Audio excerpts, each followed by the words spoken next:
My question, which is somewhat linked to this, is really around the old ways of doing things. Like you were talking about your grandmother. And I was really curious about one subject in particular and wondered if you had any data on this, which is arranged marriages. Yes. Yes. Are arranged marriages as successful as the relationships we form today via social media screens, et cetera, et cetera? Because back in the day, we were kind of put together with somebody based on, I don't know, family or economic reasons. Did those marriages succeed? Many of us don't want to acknowledge how successful arranged marriages actually have been and continue to be. Really? Continue to be.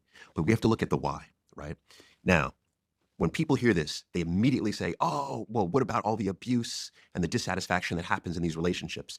Does it happen? Absolutely. But it also happens in non-arranged marriages at significantly high rates. So why are arranged marriages so successful? To some researchers, they have a higher level of satisfaction than non-arranged marriages. And here's the reason why. The reason why is because you have families coming together and negotiating and determining whether or not this particular person fits within their family structure. And what does that mean? That means that you have literally a mother, a father, a grandmother, grandfather, a brother, a sister who come together and they discuss and debate the characteristics. They discuss and debate whether or not this person is an upstanding, is this an upstanding human being? Is this person open-minded? Is this person going to be resourceful, right? Are they resilient? They debate these characteristics. And the reason why it's so beneficial is because the person getting married is not involved, and they're not involved because they would be entirely biased.